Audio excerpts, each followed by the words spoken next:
Okay, this is Tiffany, Bethany, and supposed to be Jesse. We've communicated multiple times with no response, so we're gonna go ahead and get started without him. And I'm Tiffany Stewart, and I'm gonna go first. Shared.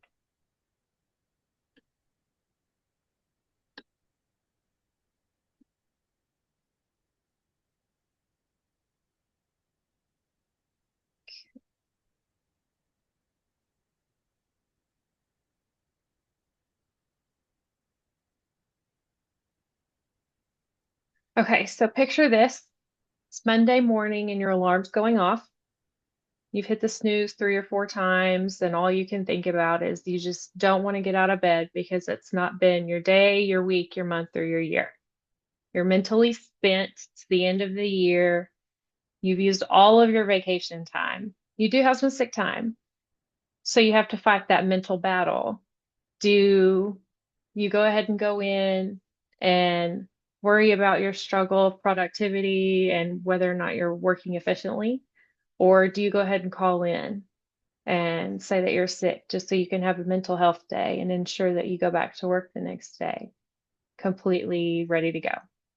Most of the time, you're going to call in sick and just take care of yourself, right? You want to be the best you, and also if you've earned that time, you want to take it off. You don't want to waste it.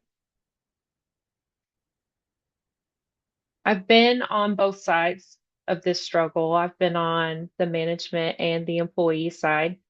I come from a generation of multitasking and micromanagement and getting everything done exactly the way it needs to get done, no matter how many hours it takes, and no matter what that does to your mental health.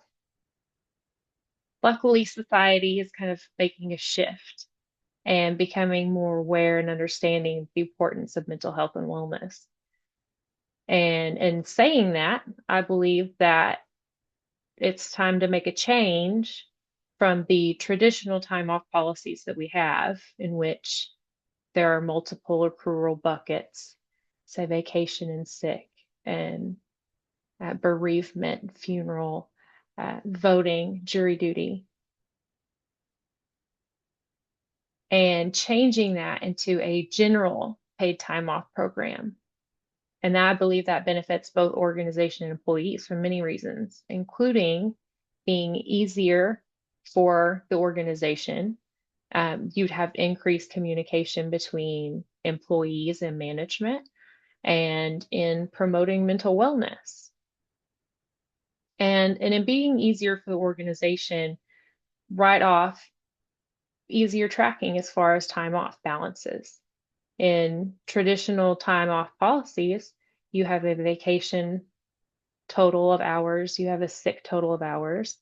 If you have a regular paid time off, you have a paid time off hours. If floating holidays, the list goes on. It depends on the organization, but it's all separate. In a general time off policy, you have one total amount of hours that you would take off.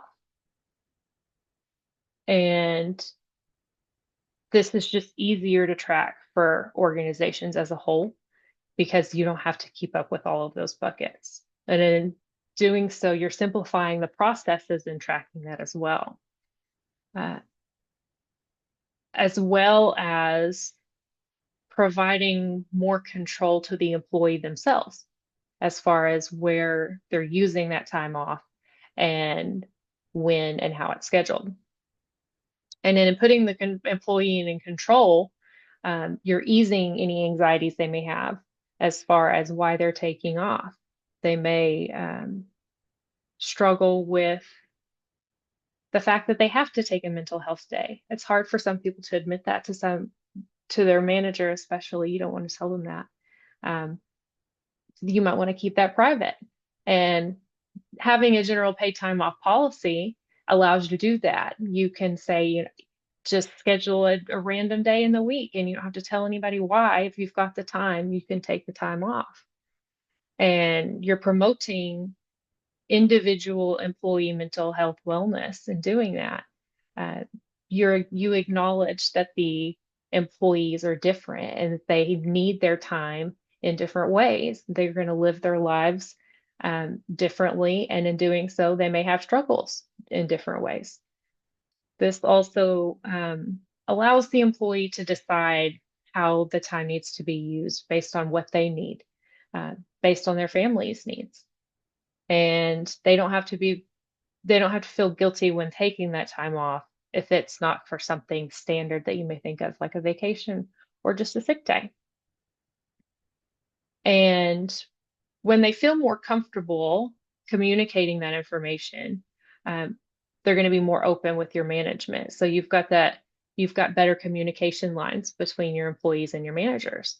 They're, your employees may provide more advance notice if they know that they don't have to share or they don't have to feel guilty or weird about asking off for something specific.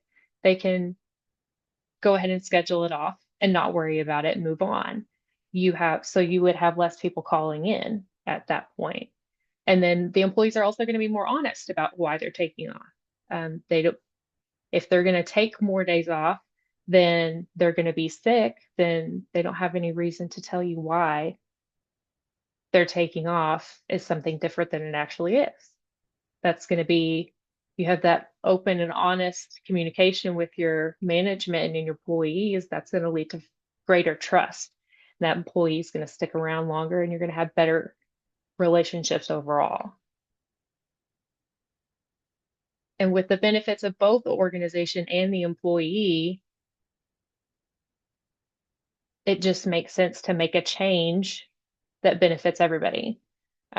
You don't have to, obviously, you want to make sure it's something that's right for your organization individually, but obviously something that has more pros than cons for both organization and employee is a change that you would want to make. And also you want to grow with society. The times are changing and evolving, and we want to make sure the organizations are evolving as well. We're getting away from the micromanaging. We're understanding that employees are people and you trust people. If you've trusted them to do the job, you trust that they're taking their time off as well. And if we change to a traditional time off policy instead, or from a traditional time off policy into a general time off policy, the benefits of both organization and employees, including the ease of use, including increased communication between employees and managers, and that promoting mental health and wellness is so important. I believe that the easiest way to relate to this is to think of the last 5 times you called into work and think, if when you called in sick, were you really sick? Or did you really just need a mental health day? Did you need a day to kind of reset and refresh and recoup? And if you had to take that day off, did you say you were sick? Did you communicate that because the sick time was all you had available? In doing so, do you think that this change would benefit you as an employee? And I will leave you with those thoughts. Thank you. Fantastic. Um, I relate to this a lot, very much. And I'm very, very glad that this is brought to my attention because now I know there's a better option out there than what was just given. I do have a few questions. Um, Absolutely. my first question is, are there any challenges to this proposal? And do you have any rebuttals for that? There are pros and cons with every process that you put in place with an organization. Um, the main point to make is that each organization is different. And in order to make sure that this change happens in the organization you want it to happen in, say, for instance, in my organization at First United Bank, I would need to go to the board and propose this. They would then do research and move forward, decide whether or not they wanted to move forward. That research could be market research to compare with other organizations. It could be internal surveys to see where the employees stand on on the process. It could be research to see um, what the actual productivity changes are, so actual performance scorecards. But it's important to determine that it's right for your organization before making a change. Awesome. Yeah. You somewhat kind of answered my next question about your experience with First Texoma National Bank. Um, if someone heard about this change that they could make, how would they make that in their current company? What steps do you think they would need to take to kind of get this attention and get this change? Again, the research, absolutely. They want to make sure that it is right for their company. So you want to involve the employees, you want to ask questions, you want to make sure that it fits. And obviously, if the employees don't think that's something they want to do, then that's not a change you want to make. So you want to make sure it's beneficial all the way around before you make something like that happen. Awesome. Alrighty. And then my last question, um, what brought this to your attention? Where did you hear about it? Where you knew this is an option, this is what I want, and this is what I want to advocate for? So actually, the United States is kind of unique when it comes to our time off policies. We're very rigid and structured, and a lot of European countries, for instance, tend to be more open and have a lot more available to their employees. And also, working through COVID, COVID really opened a lot of people's eyes when it comes to what people can and can't do directly in the office. And so that also includes taking care of your employees and their mental health. I think a lot of organizations saw their employees struggling through through a major epidemic that we were dealing with, um, and in doing so, thought of unique ways that they could help. And this has kind of evolved from that, and the research really supports it. And I think it's an exciting change, and I really hope to see more companies make that change moving forward. Yes, that's awesome. I know in France they do the whole month of August off, I think it is. So I I definitely can know that imagine. definitely know that like European countries are a lot more lenient when it comes to these issues. Like my Nana, she had to work the day after Thanksgiving, and she was very upset about that, but it was out of her Yeah, hands. It was just the me too. cards she was dealt. Yeah, I Yeah, worked that day too. And it's not uncommon for employees in Europe to take months off at a time. Even if the country doesn't, they will set their out of office on their email, like, I'm going on holiday from July till September, and I'm not yeah. going to answer my emails. And the American workforce, you could never do Oh, you could that. barely get a week off. Exactly. Yes, I love that this is brought to my attention. I hope this is something that becomes a trend in the workforce, American workforce, and I'm very glad you did fantastic. Well, thank you. I'm glad I could share something that was not not as widespread as I thought it was. Alrighty, let me get my screen shared and we can go from there.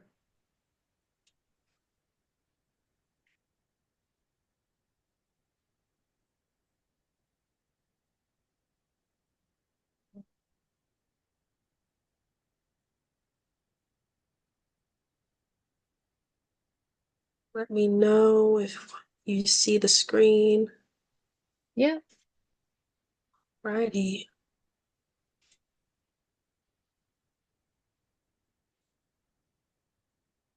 So, my name is Bethany Wagnon, and this is my policy proposal for the Texoma Medical Center Labor and Delivery Unit. Imagine the moment a newborn baby takes its first breath and then is immediately placed in its mother's arms, feeling the warmth and the heartbeat of the one who carried them for 9 months. This immediate contact is known as skin to skin, and skin to skin is known for its various, numerous benefits for both the mother and the child. They're so well known, in fact, that this is Texoma Medical Center's current policy and procedures for the labor and delivery unit. However, these benefits could be doubled, if not tripled, by simply allowing the mother more time with her new child. This new procedure would be called the golden hour. The golden hour is allowing the mother 60 uninterrupted minutes with her newborn child within healthy conditions. TMC should highly consider implementing the golden hour, considering how every one of us have a connection to childbirth, whether through personal experience, family, or friends. Um, the impact of the first moments after birth resonates through generations and affects the health and happiness of our community, and especially those that we love. My personal connection with childbirth goes beyond the active labor and delivery itself. I have 5 family members within the medical field, 3 of whom work for Texoma Medical Center, and I have known many women who have given birth and their experiences and understanding what they feel benefited them and what they felt didn't. And I use that along with personal research and personal experience of being a patient at Texoma Medical Center to form what I feel is the best um, perspective on this issue. I use their personal experiences to learn more of what goes on in Texoma Medical Center's walls and what can change to make it better. And I believe Texoma Medical Center should change their current labor and delivery policies to include the golden hour for the mother and child to enhance bonding, create numerous health benefits, and improve breastfeeding. Starting with one of the most well-known impacts I came across is the golden hour enhancing the bond between the mother and child. The bond between a mother and child is one of the most important things for a newborn to experience. And understanding just how important the bond between a mother and child is allows us to create the best environment for the up and coming mothers and the women and children in the labor and delivery unit. Stanford Health even stated that research shows the golden hour can maximize the bonding between a mother and child. And I believe the 60 minutes that a mother and child have to bond is equally as important to the skin-to-skin contact that most hospitals have in their current procedures and implement every day. One of those hospitals being Texoma Medical Center. Also, the South Shore Health article, Understanding the Golden Hour Background and Beliefs state how the golden hour can even lower stress levels, creating a stronger initial bond and even improving mental and physical health for both the mother and child. And taking a closer look on just what health benefits the golden hour has to offer, I believe it holds numerous health benefits. In the article, The Golden Hour by Amanda, she states one of the 2 major health benefits for the mother and child is regulating temperature and stabilizing blood sugar and pressure. I also believe the golden hour can give numerous benefits for not only the baby, but also the mother. And the BSA Health System blog, The Importance of the Golden Hour After Giving Birth, emphasizes how skin-to-skin contact can induce the baby to breastfeed on its own, which speeds up the birth of the placenta, which lowers the risk for postpartum hemorrhaging for the mother as well. Furthermore, the 2 other major health benefits for the mother and the child is lowering the risk of postpartum depression and balancing hormones for the mother and child. If most women, if not all, state how the moment they hold their baby for the first time is one of the most euphoric feelings they have ever felt. And when that much dopamine and oxytocin is being produced in healthy circumstances, there can be little to no harm with allowing the mother more time to bond with her child. If anything, a woman going through what could be labeled as a traumatic event and then having the reward of all of that pain taken away from her within the first hour could do more harm than good to a woman's mental health. It could leave her feeling empty, with despair, or even feeling depressed in her first moments as a mother. Now that we've explored those health benefits and what the golden hour has to offer, let's explore how the golden hour can enhance and improve breastfeeding. Amanda Mount also explains how the golden hour can allow the mother to produce hormones that promote milk production in the mother, which is also something that a lot of women struggle with that can be improved with the golden hour. It also establishes a routine and comfort for both the mother and child, leading to more positive breastfeeding and experience, higher breastfeeding rates, and a longer duration of breastfeeding. In the article, Harnessing the Golden Hour, Breastfeeding Recommended Within the First Hour of Life, the International Federation of Gynecology and Obstetrics recognizes how breastfeeding is life-saving and recommend that it is used within the first moments of life and that it is beneficial to the mother and the child. And it also is promoted by the health organization, the World Health Organization.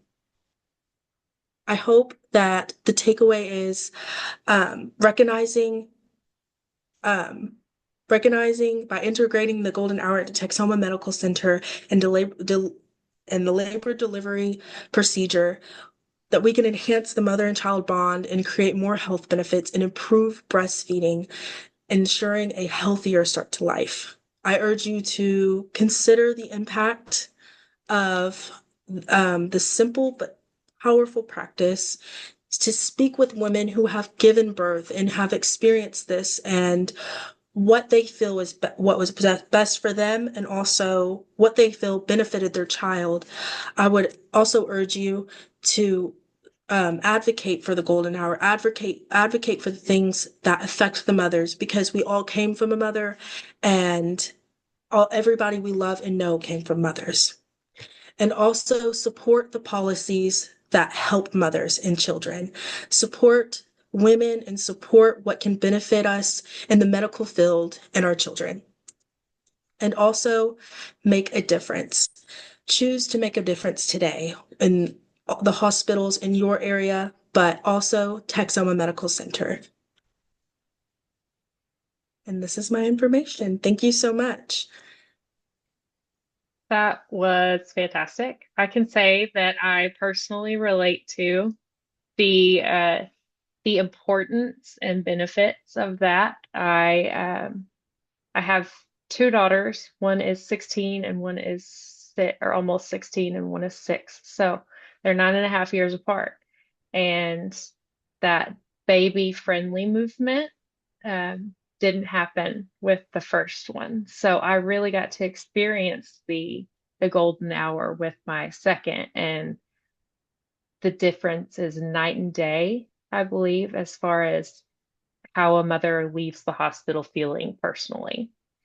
Do you see having any issues having this policy implemented at Texoma Medical Center? Do you think that there would be any blowback from them? And if so, do you have any responses to any of those rebuttals? Yes, that's a great question.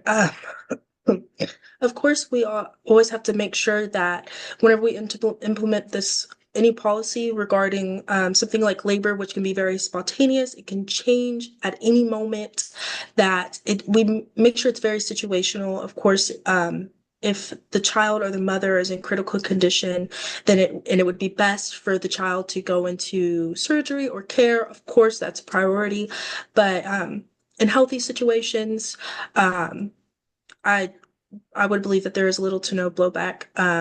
How this topic came to my attention was my uncle, who currently works at Texoma Medical Center, and he said from within inside the walls, from what he experiences, how um, he truly feels that it would be beneficial and have little to no blowbacks from what they're compared to right now with the no golden hour, um, where he sees the effects of these mothers who just had all of these hormones produced dopamine and oxytocin, and they went through this major event, and all of a sudden they're alone again, or especially the women who partners weren't able to make it, and um, just from his personal experience, he's really seen that this is something that is important, and of course there will be uh, pushback, but he believes the benefits outweigh the possible cons,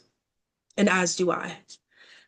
I think it's a beautiful policy. I really do. In addition to that, do you think there are any other baby-friendly policies that TMC maybe doesn't have in place that they would benefit from? Right. Um, that's a really good question. Pertaining to um, their even after the golden hour, how the mother usually stays to make sure all the vitals are correct. Hmm. One other issue I think about often is um, how much the mother gets interrupted after birth, and also the child.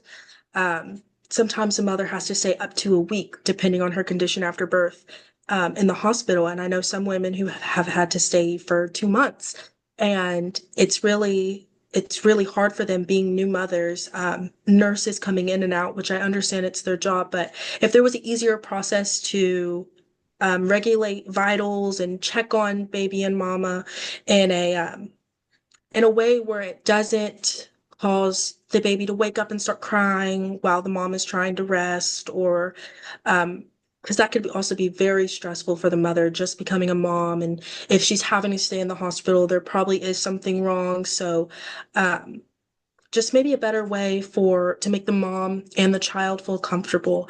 There's tons and tons of horror stories from the labor and delivery unit and the Yes. postpartum unit Hmm. of just women feeling uncomfortable, feeling like they're not safe or taken care of. And I feel like that is a big issue that we should look at, not just during birth or maybe the first hour after birth, but while the mother's staying there for that whole time, even if it's just 24 hours up to if she has to stay there for a month, I believe she should still equally be taken care of and respected. Absolutely. I love that. This is a beautiful subject, and I appreciate you putting your emphasis and spotlight on that. That is, it's not something that we get to see very often. And I've loved the baby friendly movement. I might be called a granola mom, but that's okay. All Yeah. right. Okay. I believe that's it for our recording. I'm gonna stop Alrighty. recording.